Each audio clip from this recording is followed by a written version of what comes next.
하면 되죠.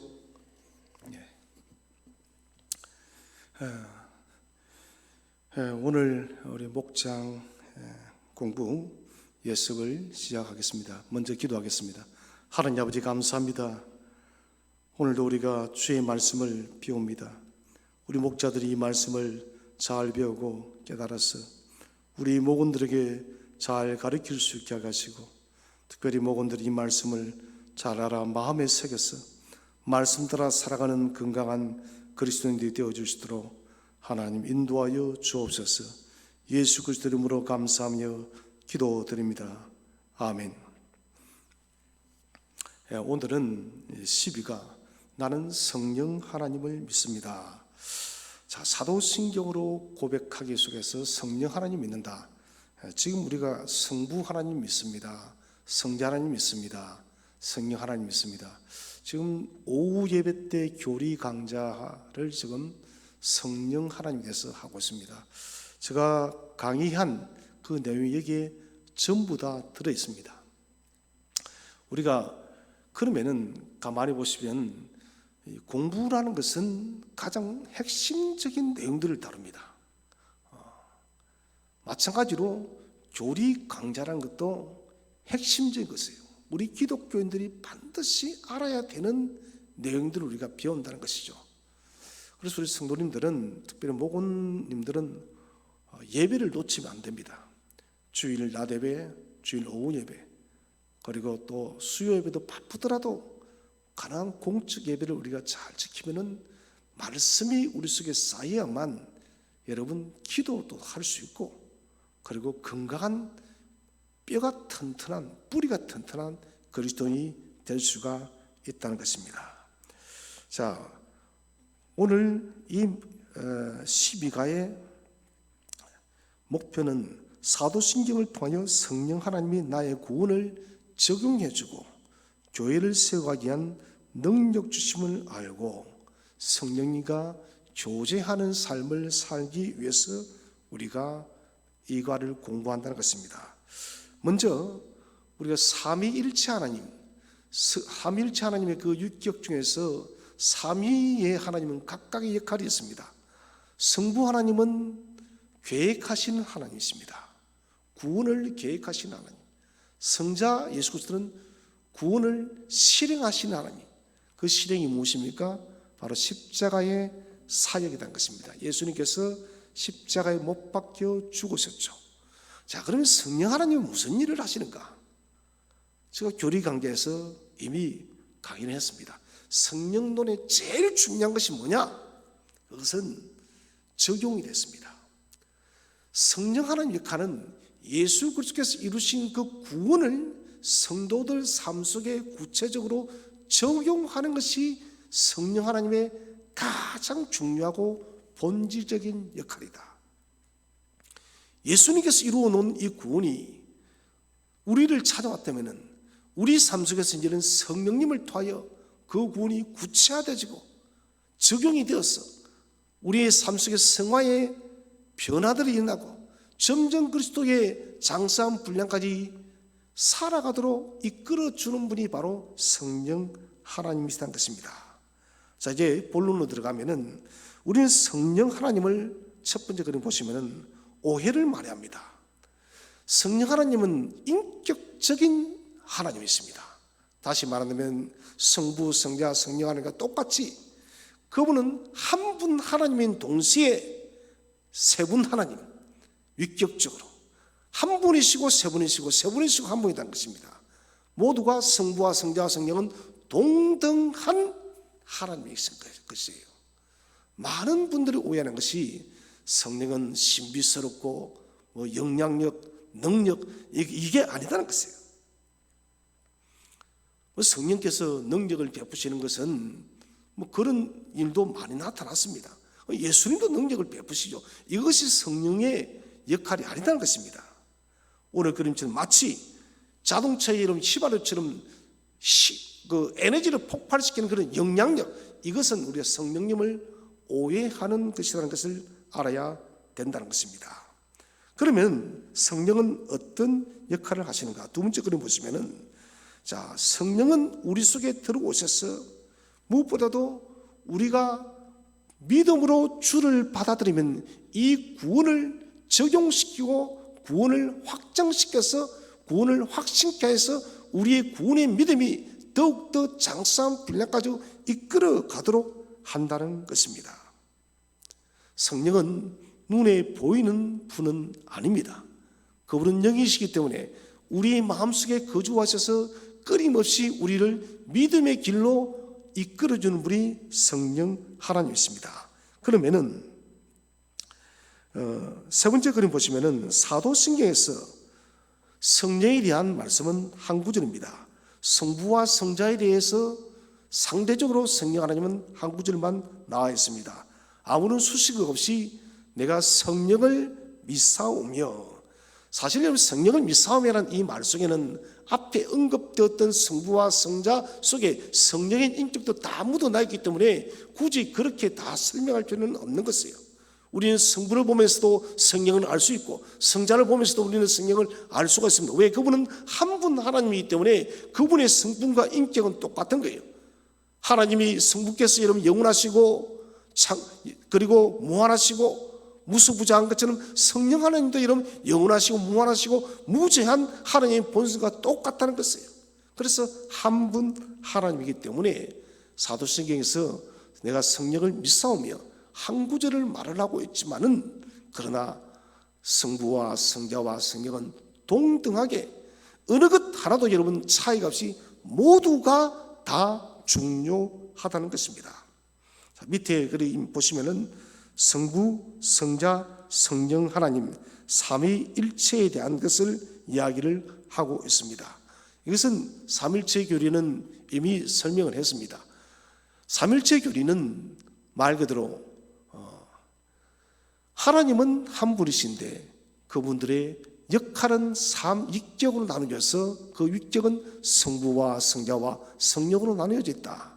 서두에 언급했다시피 성부께서는 계획을 하시는 분이고 성자 하나님은 그 계획을 실행하시는 분이시고 성령 하나님은 그 계획, 실행되진 그 구원의 계획을 성도들의 삶 속에 적용하고 보존하는 역할을 한다는 것입니다. 그러나 이분은 세 분은 한 분이다. 세 분이 한 분이고 한 분이 세 분이다.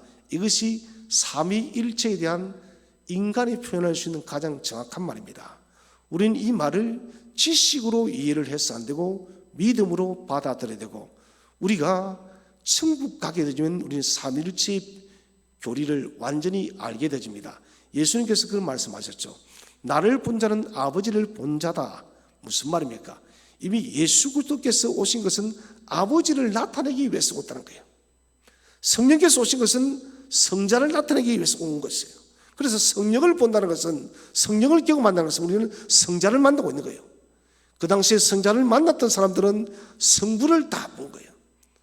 이것이 바로 삼위일체 한 분 하나님이신 것입니다. 5번 그림은 이미 제가 설명했죠. 성부는 구원을 계획하시고 성자는 구원을 이루시고, 그래서 성령은 구원을 적용, 확정, 보존하시는 분이시다. 무엇보다도 성령의 확정이 중요한 것은 누구든지 성령으로 아니하고서는 주 예수를 그리스도라고 고백할 수 없다는 것입니다. 다시 말한다면 한 사람이 예수 그리스도를 구주로 고백한다는 것은 성령의 주권적 거듭남의 역사가 있기 때문에 그 고백을 할 수 있다는 것입니다. 그래서 예수 그리스도를 주로 고백한 사람은 모두가 성령 하나님을 자기 마음속에 모신 사람이라는 것을 여러분 반드시 기억하시기를 바랍니다. 6번째 그림 보시면은 성령은 예수 그리스도 이루신 구원을 성도들이 잘 받아들이도록 매일마다 우리 삶 속에서 우리를 설득하고 가르치고 인도하고 이끌어주는 거예요. 그래서 성도의 견인이라는 말을 씁니다. 성도를 이끌어가는 역할을 누가 하느냐? 그것을 바로 성령께서 하신다는 것입니다. 어디까지 우리를 이끌어주는가? 십자가에서 이루어진 이 구원의 사역이 저 영원하신 하나님 나라에 우리가 들어가는 그날까지 성령은 우리를 가장 안전하게 이끌어 준다는 것입니다. 우리가 제 길로 갈 때는 우리를 책망하기도 하시고 깨닫기도 하시는 그 역할을 바로 성령께서 하시고, 우리가 바른 길을 걸어가고 주님의 기쁨이 될 때 우리에게 기쁨과 용기와 또 힘을 주는 역할도 성령께서 하신다는 것입니다. 결국 십자가를 통해서 이루어진 이 구원의 위대한 사역이 실패하지 않도록, 성도가 하나님 나라에 들어가는 데까지 나아가는 것이 실패하지 않도록 도우시고 이끄시고 함께하는 하나님이 바로 성령 하나님이시다는 것입니다. 7번째 그림 보시면은 소결의 문답, 문답서에 소결의 문답이 있고 대결의 문답이 있는데 그 중에 하나가 소결의 문답, 작은 문답서랍니다. 우리가 그리스도께서 이루신 구속에 참여할 수 있는 것은, 예수 그리스도의 구원의 사역에 우리가 참여할 수 있는 것은 성령이 그 구원 사역을 우리에게 효과적으로 적절하게 우리에게 베풀어 주기 때문에, 다시 말한다면 우리가 하나님의 구원 사역에 참여할 수 있는 것은 성령께서 효과적으로 지혜롭게 우리를 이끌어 주기 때문에 우리가 하나님의 구원 사역에 합당한 사람으로 참여할 수가 있다는 것입니다.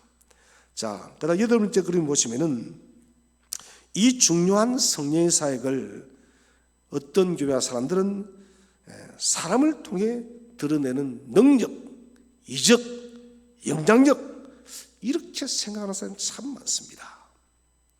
그래서 한국교회 지금도 그런 데가 많죠. 뭐 성령 받아라라고, 성령 그런 분이 아니다라고 제가 서두에 말했습니다. 물론 능력을 베푸시고 이적도 베푸신 일들을 행하시지만 성령의 본래의 직무는 그것이 아니라 인격적인 하나님으로서 우리 속에 이루신 예수 그리스도의 그 십자가의 구원을 끝까지 확정시키고 보존해서 천국까지 우리를 견인해 주는 것이 성령의 본질적 사명이라는 거예요. 그래서 저는 제가 여러분들이 성령을 신비하게 병 고치고 그렇게 좀 생각하지 마시고, 하나님께서 은사를 그렇게 베푸는 것이, 성령을 통하여 은사를 베푸는 것이지, 그것이 성령 충만이나 또 성령의 본질적 요소는 없는 것이에요. 다시 말한다면 병을 고치는 사람이 되어서 이 사람이 성령 충만하다고 말할 수 없는 것입니다. 성령 충만해도 이는 병 고치지 못하는 사람이 많이 있다는 것이죠. 성령 충만하지 못해도 병을 고치고 방언하는 사람이 있다는 것이에요. 이것들이 관계가 없는 것은 아니지만은 제가 이렇게 말씀드린 것은 성령의 본질적 사역과 이것은 깊은 연관을 갖지 않는다는 것을 제가 말하기 위해서 여러분께 말씀을 드립니다. 9번째 그림은 성도가 구원의 확증을 받은 이후에는 어떻게 살아야 할까요? 무엇보다도 성령과 더불어 교제하기를 힘써야 됩니다. 그러기 위해서 우리가 기도생활, 말씀생활, 경건생활이 첫 번째입니다. 경건생활이 무너지면 성령이 우리 속에서 근심한다라고 로마서 8장에서 기록을 하고 있습니다. 그리고 우리가 구분되어진 거룩한 삶을 살아가지 못하면 성령의 여러분 영향력이 우리 속에서 약화되집니다. 소위 성령 충만이 뭡니까? 우리 모든 삶이 성령 하나님의 지배를 받는다는 것은 결국은 이것은 경건생활이 이루어지고 우리가 여러분 거룩한 생활을 만들어 가기 때문에 성령에 의해서 지배를 받는다는 것입니다. 그렇기 때문에 우리는 성령 충만을 위해서 늘 성령과 교제해야 된다는 것입니다. 10번째 그림 보시면은 사람이 한 번의 회개로 성령과 완전한 교제에 이룰 수 있다고 하지만 실질적으로 삶의 현장의 모습은 그렇지 않다는 것입니다. 성령을 우리가 인격적으로 모셔드릴 때 구원은 완전히 이루어졌습니다. 그러나 삶은 여전히 불완전한 것이 많습니다. 그것은 우리의 성화가 여전히 불완전한 단계에 있고 성숙한 과정에 있지 못했기 때문에 이런 일이 벌어진다는 것입니다. 그래서 우리는 시와 때마다 항상 성령의 주도적인 역할에 의해서 우리가 성령 충만하여서 성숙한 그리스도인으로 살아갈 수 있도록 최선을 다해야 된다는 것입니다. 그 다음에 11번째 그림을 보시면은 경건의 시간입니다. 매 순간 성령과의 인격적인 교제가 있어야 됩니다. 결국 우리가 경건의 모양과 경건의 능력을 가지십시오. 이 그림이 계속해서 반복되어지는데 12번째, 13번째 그림도 그렇습니다. 우리 경건의 삶이 가득 차게 되면, 다시 말한다면 성령과 교제하게 되면 성령 충만의 삶을 살게 되고, 성령 충만의 삶을 살면 우리의 연약한 삶들이 온전한 삶으로 만들어져 간다는 것입니다. 그래서 지금 우리가 성령과의 그 교제를 위해서 최선을 다해야 된다는 것입니다. 우리가 성령을 믿사오며, 이 말은 성령으로 나는 거듭난 하나님의 자녀이다. 내가 거듭난 것은 성령 하나님을 통해서 거듭난 사람이고, 이를 통해서 나는 앞으로 성령과 교제하며 성령 충만한 사람으로 살아가겠다는 이런 고백이 사도신경 속에 나타나 있습니다. 자, 본문 공문 여기까지 하고요. PPT를 영상을 다 나누어서 보시고 함께 나눈 삼위 하나님에 대한 우리의 신앙 고백 중 가장 모르거나 오해하는 부분이 성령 하나님이십니다. 그 이유는 뭐냐? 아까 말했다시피 성령 하나님 자꾸 영향력, 능력 이런 분으로 생각하기 때문에 성령을 오해했다는 거예요. 성령은 우리가 하나님이십니다.